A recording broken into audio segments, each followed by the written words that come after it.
So we have finally gotten a GTX 1080. It just came a few seconds ago. I'm so excited about it because I was about to go and go to bed because, you know, I work nights, so I have to sleep during the day most of the time, but I've been trying to get over with the new Intel build and get all that stuff sorted out so it would be ready for this. But right as I was going upstairs to go to bed, I heard the doorbell, and it was the delivery guy with this. So we're gonna go ahead and tear into this, and then I'll be able to put this in and get some benchmarks and tests and all that, and be able to have a full good review while I'm well rested. But I just had to open this now, so here goes.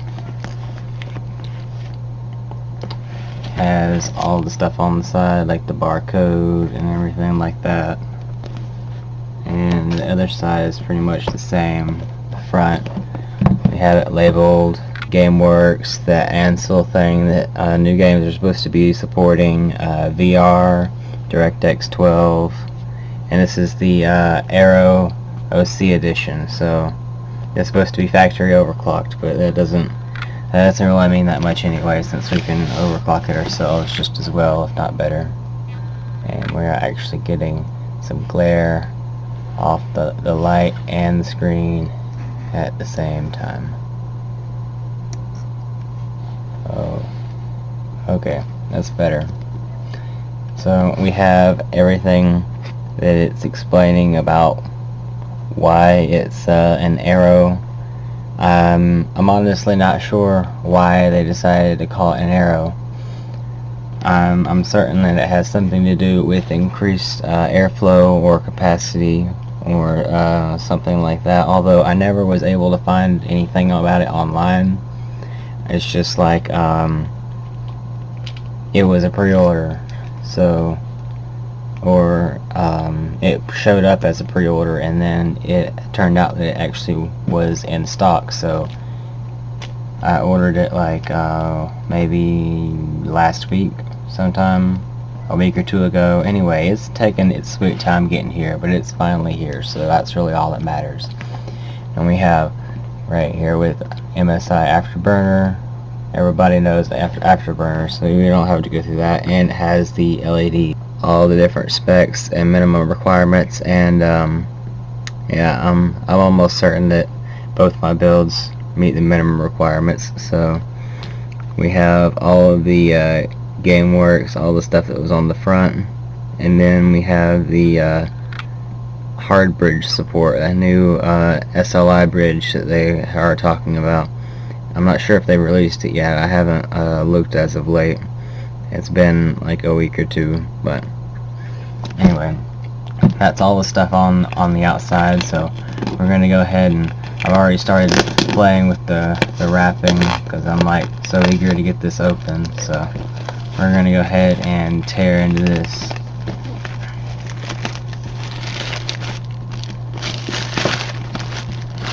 All the plastic wrap off, and we'll open it up here like that.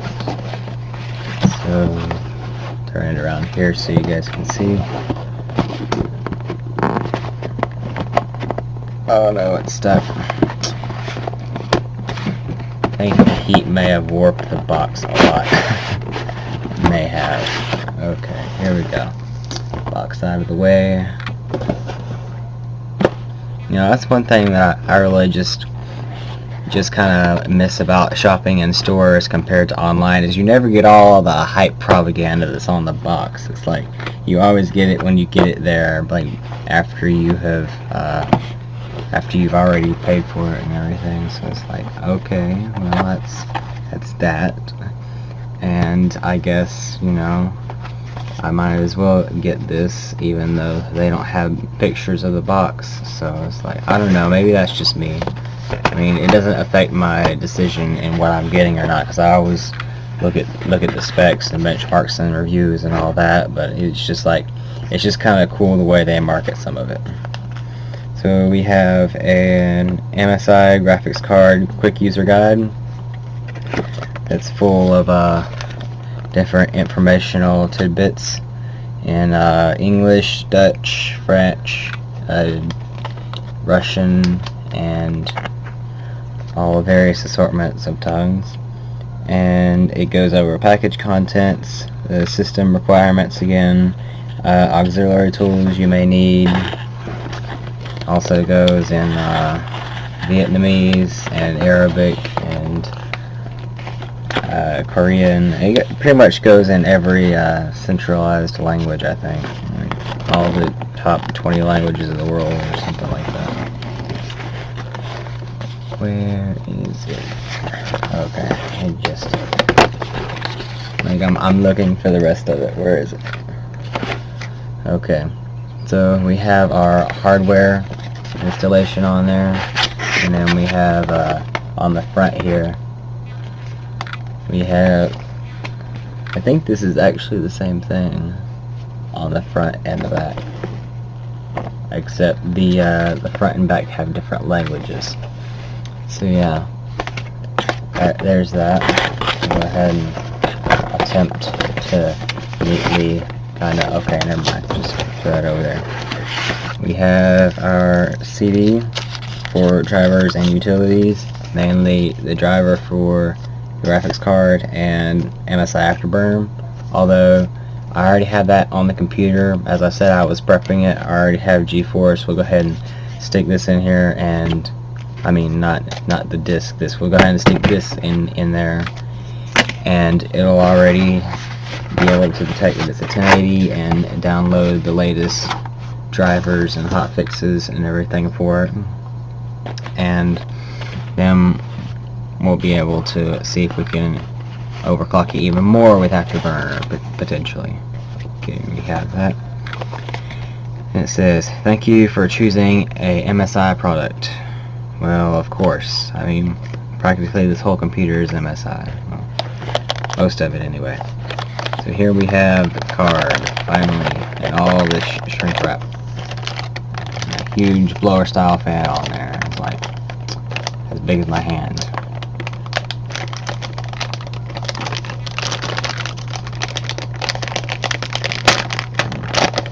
And after we get an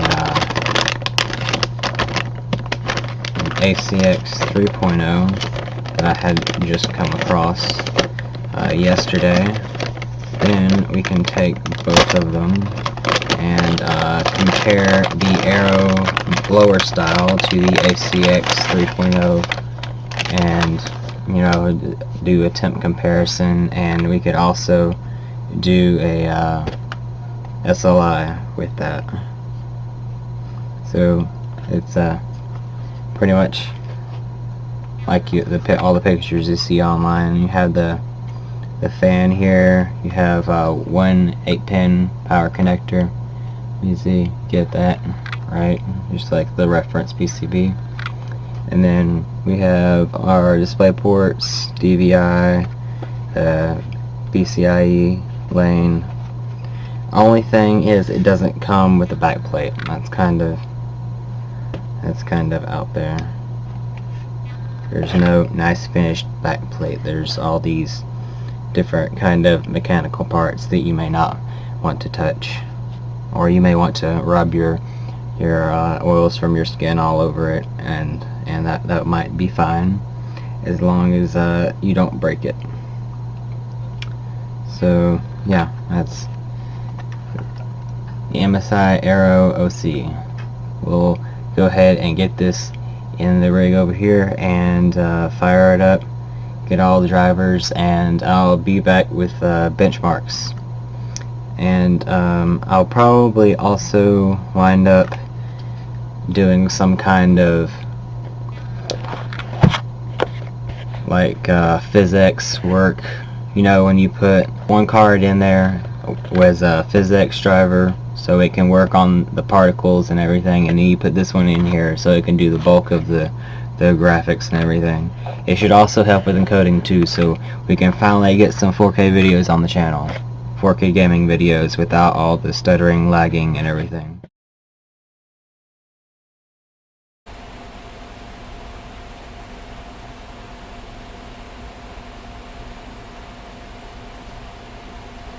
Here we are with the review portion of our unboxing and review of a GTX 1080 Aero OC from MSI.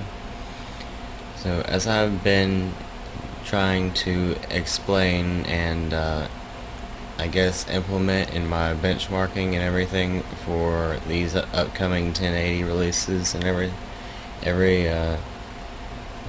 not only CPU but the builds are different. So here I have my Intel build that I just recently finished, and here I have my main AMD build that I've been using for the past 6 or so months. It's been kind of the powerhouse and having everything installed on it, and so I finally decided, you know, I'm gonna make an X99 chipset Intel build. So it appears that, especially by these results, that the Intel is in fact superior, even though it only has 6 cores compared to the 8 cores. But beyond all of the other stuff down here, the reason I'm showing this in a GTX 1080 video is because it has a direct correlation to the gaming performance of the GPU. This is the exact same GPU. I just took it out of here and put it into here, and it dropped by 20%. So I figured that this would be a good way to introduce that, and also another good explanation as to the reasoning behind the reference videos for my Intel build and AMD build. Like, oh well, why are you going to do videos about your setup? Like, because then you have a more in detailed look about the setup, and this really helps put it together, because most of the gaming performance is done by the CPU, the GPU, and only the CPU on some certain circumstances, like if you have a lot of AIs or something like that. Beyond this, we have our all of our utilities over here on the side. We're just going to go ahead and start off by these. I had an EVGA GTX 980 hybrid. So we already had this utility in here, but it also does work with the MSI one, so that's no problem. The only reason I really had this one up but with Afterburner is because it has the frame rate target built into this one, and it seems to have more of a statistical look when you put it inside the hooks for the games like Fallout, etc. But this one, MSI Afterburner, it seems that we don't have a core voltage multiplier, but the really almost kind of interesting but kind of bad thing about this is that our temp limit, I've set it to max at 92, which is as far as it'll go, and I set the power limit to 90%, and also the fan speed is at 100%. And right now we are idling, or well, we're not actually idling, we're encoding this video portion right here with this, so it's not exactly idle. But when the system first starts up, it idles at around 50 or so, and then once you get it into games, then it goes up to 93 and 94 and starts thermal throttling. And the only thing really to do about that would be, especially if you live in a more hot or humid climate, would be to get a water cooling model, which I'm still waiting for the Seahawk. That one hasn't come yet. So basically the thing is, between this test and when I first got it was that if it's thermal throttling, then you can't make a benchmarks video. So I had to go and find a place in my house, which it actually turned out to be the basement, where it's actually cooler. Like, it's 20 degrees cooler in the basement than it is right here where my computer is, because the computer is constantly on and it's constantly pushing out heat, and it's like a 5 to 10 degree difference between two ends of a room when it's over here by itself. But we have that. I do have, like, for people who live in hotter climates or areas of the US or otherwise, I'm going to include benchmarks mainly for those, because that's my main gaming environment. I want to be up here, you know, around everything else instead of stuck in the basement. The TV doesn't even work down there anymore. It's awful. So I wanted to come up here, but now it's all hot and everything. But I did test it down there when it wasn't thermal throttling, and it's just as a 1080 you would expect to performance have to live up to. We tested it on a variety of games that we have already installed on the Intel build. We haven't finished the migration of it, so we're still working on getting everything over there and our Steam, everything else accounts set up so we can benchmark with that. But we got it on VSync on a 60 Hertz monitor on 4K at ultra settings, and it worked great. It maxed at like 76, I think, and now you see it's at like 73. Yeah, it's at 73, like just encoding this video up here, so it's definitely like a 20 degree idle difference, and idle downstairs it was like 29 and 30, so it's much hotter up here. So we keep having issues with thermal throttling, but I did test this Aero model because it's supposed to have some kind of better airflow design. So I figure I would test that, and it's also factory overclocked. Where is it down here? We'll get to this later, but our GPU clock right now is 1800 something, and this will start dipping down to start thermal throttling, and the frames will suffer. So we have it at 1600 base factory overclock, and then the boost is like 1800. And I usually just like to keep the fan speed at 100 to keep it pushing out all the air to keep the thermals down. Yeah, it doesn't seem to be any help to really underclock it.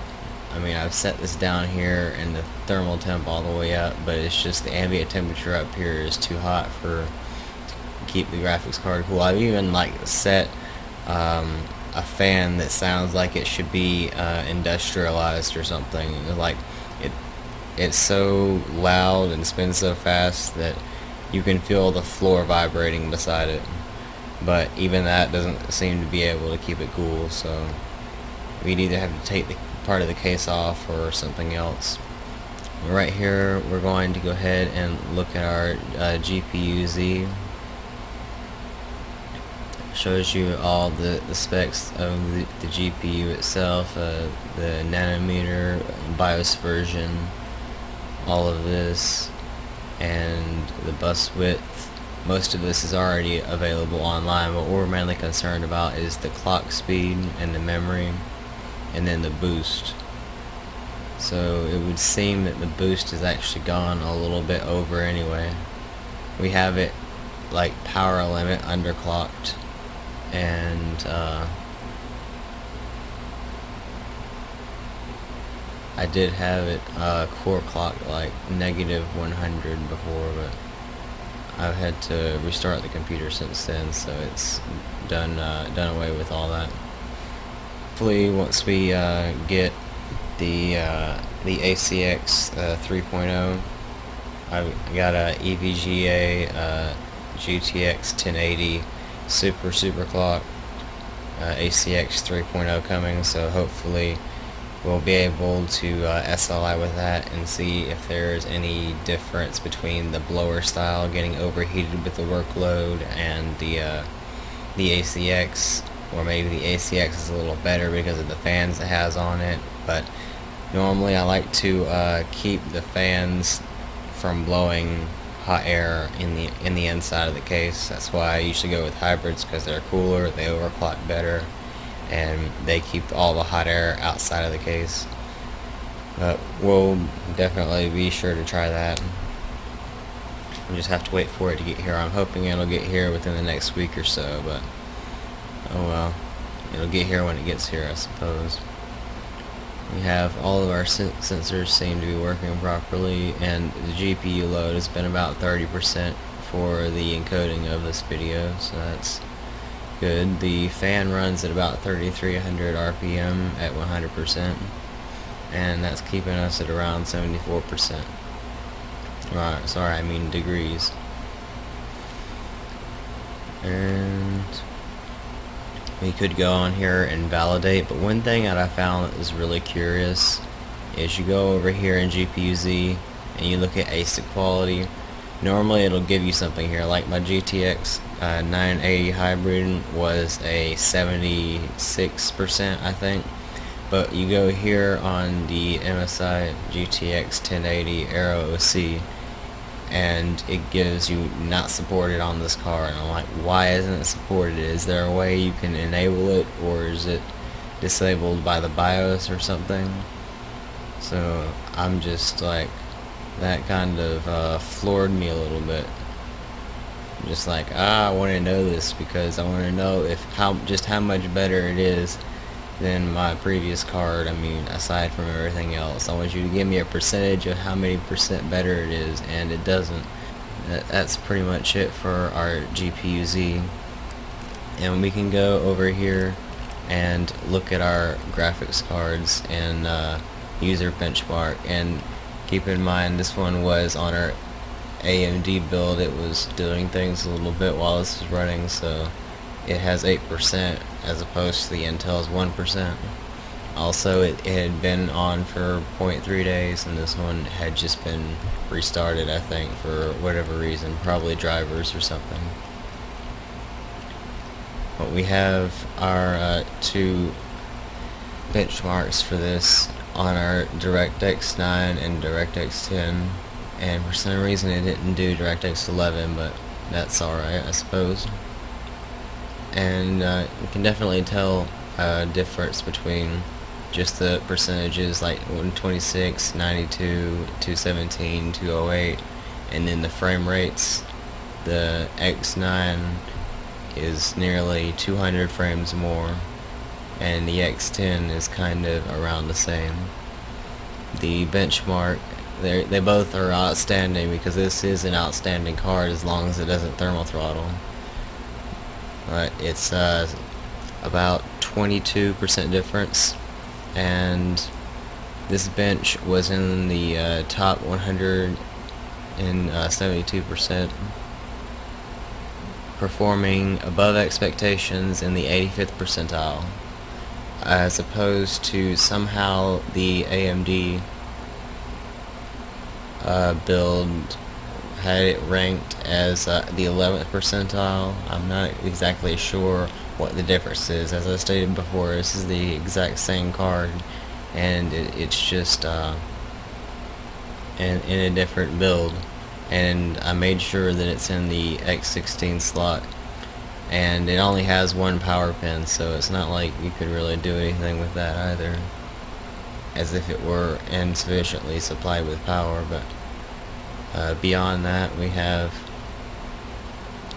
just the difference between the two. The Intel does seem to be a lot better, and as far as user interface goes, it seems to be a lot more faster and responsive. But again, this is probably that new computer thing, where this one's been going for 6 months, chugging along. It's still pretty fast, but we have a bunch of junk downloaded on it and installed, and this one is new, so that very well could be the reason for this change here, although it doesn't seem too likely. go ahead and get these benchmarks up.